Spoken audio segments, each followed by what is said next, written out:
વાયરલના વિવાદનો જે મામલો સામે આવ્યો છે, શહેર કોંગ્રેસ પ્રમુખ અતુલ રાજાણીની પ્રતિક્રિયા સામે આવી છે। પરેશ ધાનાણીના ભાઈના નામના મુદ્દે નિવેદન આપવામાં આવ્યું, ખોટું નામ ફસાવવામાં આવ્યું હોવાનું નિવેદન સામે આવ્યું છે। ગ્રામ્યનો પ્રવાસ હોવાથી ધાનાણી ગેરહાજર આ પણ એક વિગત સામે આવી। મોબાઈલ બંધ છે પણ ધરપકડ હજી કરાઈ નથી। ગ્રામ્યનો પ્રવાસ હોય તે રૂટ ઉપર ગયા છે, અજવેદથી રસ્તામાંથી જોડાશે એવો મારી પાસે મેસેજ આવ્યો છે, એટલે અમે રોડ શો ચાલુ કરી છે। વાત એવી છે કે એમના ભાઈનું નામ જે પત્રિકા કાંડમાં ખોટું છે એટલે ગેરહાજર રહ્યા છે। ના, એ તદ્દન્ય વાત ખોટી છે, એવું કોઈ વાત નથી। ગ્રામ્યનો પ્રવાસ અધૂરો હતો, એ પૂર્ણ કરવા માટે પરેશભાઈ ગયા છે।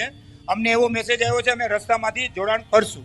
ગ્રામ્યનો પ્રવાસ હોય તો પત્રિકા વાયરલના વિવાદનો જે મામલો છે, સાંસદ મોહન કુંડારિયાનું મોટું નિવેદન સામે આવ્યું છે। લેવા પટેલ અને કડવા પટેલ એક મગની બે ફાડ। હિન્દ માનસિકતા ધરાવતા કોંગ્રેસનું આ પ્રયાસ છે। કોંગ્રેસ પાસે કોઈ નેતા નથી એટલે ષડયંત્ર બનાવ્યું છે।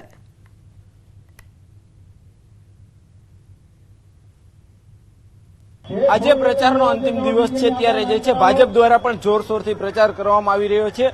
હાલ આપણી સાથે જે છે સાંસદ મોહનભાઈ કુંડારિયા છે, આપણે એમની સાથે વાત કરીશું। મોહનભાઈ, આજે પ્રચારનો અંતિમ દિવસ કેવો? ખાસ કરીને આજે અમારા રાજકોટ શહેર ભારતીય જનતા પાર્ટીના અધ્યક્ષ મુકેશભાઈ દોશીના નેજાલી છે।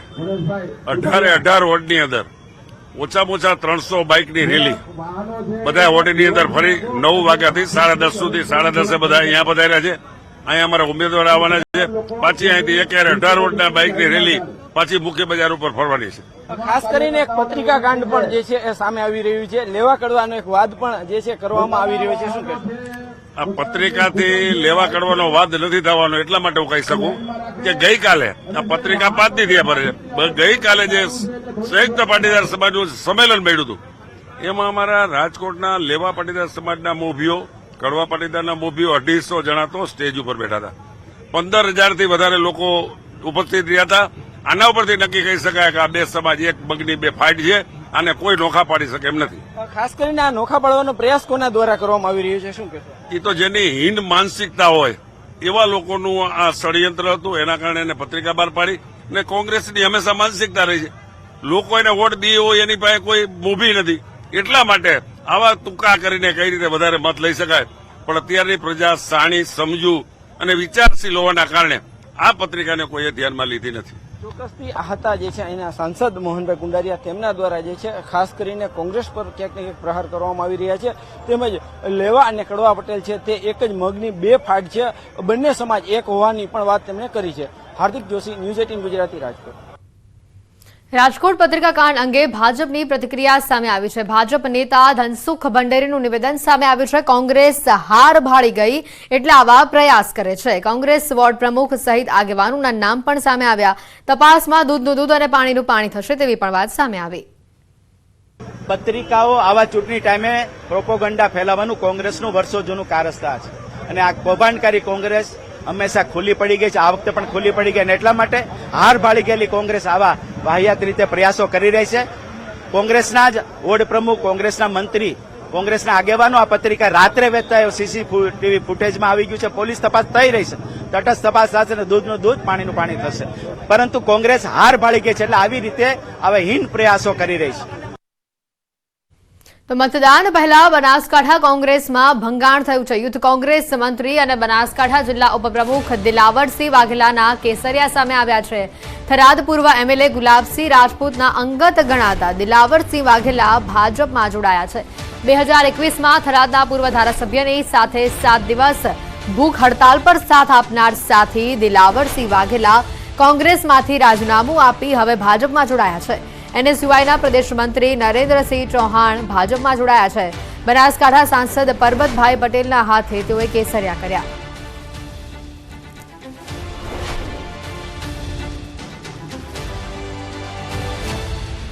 રાજકોટમાં પ્રચારના અંતિમ દિવસે ભાજપનો પ્રચાર તેજ થયેલો જોવા મળી રહ્યો છે। ભાજપના ઉમેદવાર પરસોત્તમ રૂપાલાના સમર્થનમાં બહુમાળી ચોક ખાતેથી શહેરના વિવિધ માર્ગો પર વિશાળ બાઇક રેલી યોજાઈ। ભાજપના આગેવાનો સાથે કાર્યકર્તાઓ અને મોટી સંખ્યામાં સ્થાનિક લોકો પણ રેલીમાં જોડાયા હતા।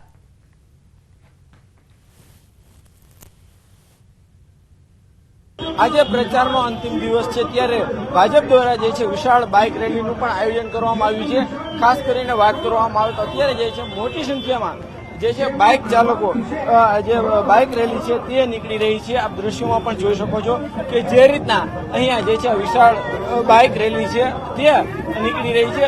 અલગ અલગ વોર્ડના જે છે એ વોર્ડમાંથી ભાજપના કાર્યકરો છે તે આવ્યા છે.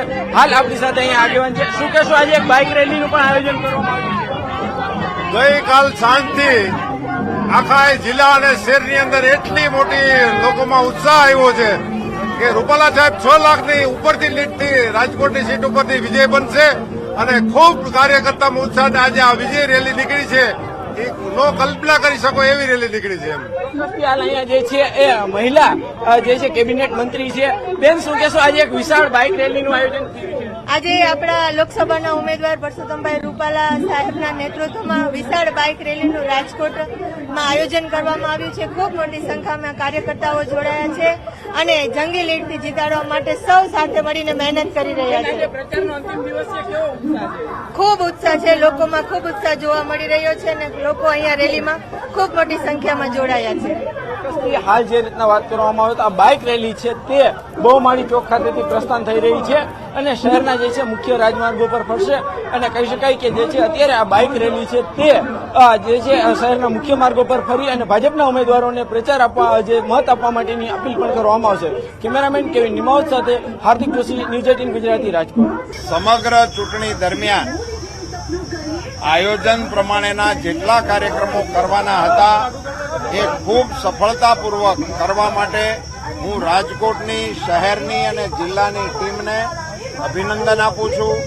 હવે જ્યારે ચૂંટણી પ્રચાર એના અંતિમ તબક્કામાં પહોંચી ગયો છે ત્યારે રાજકોટ નગરના કાર્યકર્તાઓએ શહેર પ્રમુખ અમારા મુકેશભાઈ અને એમની ટીમે રેલી કાઢવાનો આમ સામાન્ય રીતે બધી સીટની અંદર એક પ્રયાસ થતો હોય છે એવો પ્રયાસ અહીંયા તમામ વોર્ડની અંદર રેલીઓ કાઢી અને જનજાગૃતિ મતદાન માટે આવે એને માટેનો એક સફળ પ્રયાસ આજે કર્યો. ગીર સોમનાથથી સમાચાર આવી રહ્યા છે. આપ નેતા જગમાલવાળા ભડક્યા. કોંગ્રેસમાંથી ગયેલા 70 એમએલએને કચરો ગણાવી દીધો. વેરાવળમાં જાહેર સભામાં જ ઉધડો લીધો. તાલાલાના એમએલએને ગદ્દાર પણ ગણાવ્યા. તો વાલિયા લૂંટારા હવે વાલ્મીકી ઋષિ બની ગયા. ભૂતકાળમાં વેરાવળમાં ગુંડાગીરીને અમે નાબૂદ કરી છે, ભાજપે નહીં. આ વાત પણ તેઓએ કહી. સાથે ઉમેર્યું કે હીરા ચોટવાના સમર્થનમાં જાહેર સભાનું આયોજન પણ કરવામાં આવ્યું હતું. ઉપાડો આદરો અને આમાં કોંગ્રેસનો કસરો જ કરી ગયો. આખો 70 ધારાસભ્યો તો કોંગ્રેસના એમાં ઘૂસી ગયા. 70 અને આખા સૌરાષ્ટ્રમાં અત્યારે આખા સૌરાષ્ટ્રમાં એક કોંગ્રેસ પાસે રહ્યો અને અહીંયા અમારા મુસ્લિમ સમાજે ઠોકા મત 40,000 ને બનાવી દીધો અહીંનો અને કોંગ્રેસની ઉપર ગદ્દારી કરી. 3.5 વર્ષની અંદર તાલડા વિસ્તારની અંદર ભાજપમાં રહી ગદ્દારી કરી અને પછી છેલ્લે ભાજપમાં ભળી ગયા. મિત્રો, એટલે આને કહેવાય ગદ્દાર. વાલિયા લૂંટારા વાલ્મીકી ઋષિ બની ગયા. આપણે કઈ વાંધો નથી. આપણા ભાઈઓ જે લોકો જે ગુંડા હતા એ વેરાવળમાં હવે કોઈ ગુંડા રહ્યા નથી. પોરબંદર લોકસભા બેઠકના ભાજપ ઉમેદવાર મનસુખ માંડવિયાએ સુપેડીના મુરલી મનોહર મંદિર સુપેડી ખાતે 52 ગજની ધજા ચડાવી મનોરથ પૂર્ણ કર્યા. મંદિર અતિ પૌરાણિક છે એટલે મુરલી મનોહર મંદિર અહીંયા મોટી સંખ્યામાં લોકો ઉમટ્યા. આ મંદિરનું દ્વારકા જેટલું જ મહત્વ ગણાય છે. ત્યારે પોરબંદર લોકસભા બેઠકના ભાજપના ઉમેદવાર મનસુખ માંડવિયા દ્વારા ધજા અહીંયા ચડાવવામાં આવી હતી. ત્યારે ભવ્ય જીત માટે સંતો મહંતોએ તેઓને આશીર્વાદ પણ પાઠવ્યા હતા.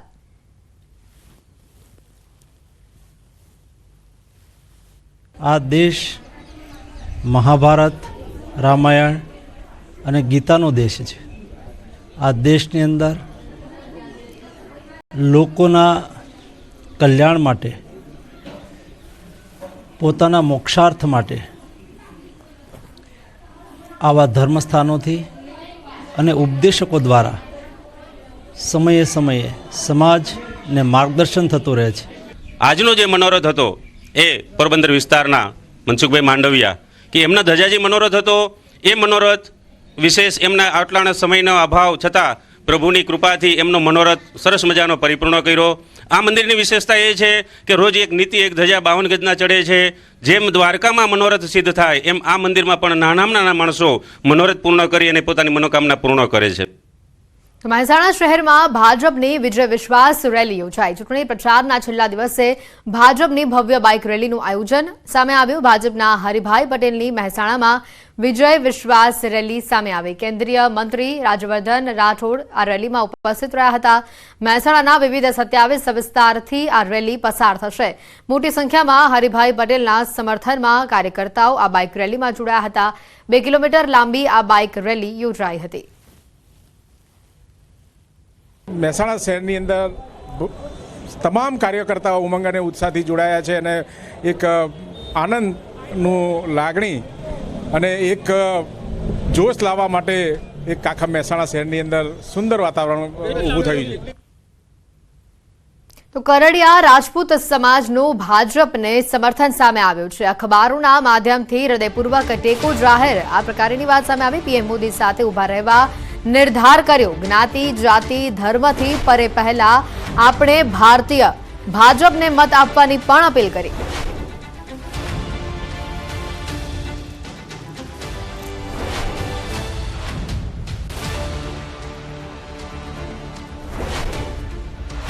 મહત્વના સમાચાર. ભાજપને મત આપવાની અપીલ કરવામાં આવી. કારડિયા રાજપૂત સમાજનું ભાજપને સમર્થન જાહેર કરવામાં આવ્યું છે. કારડિયા રાજપૂત સમાજનું આ સમર્થન અખબારોના માધ્યમથી હૃદયપૂર્વક ટેકો જાહેર કરવામાં આવ્યો.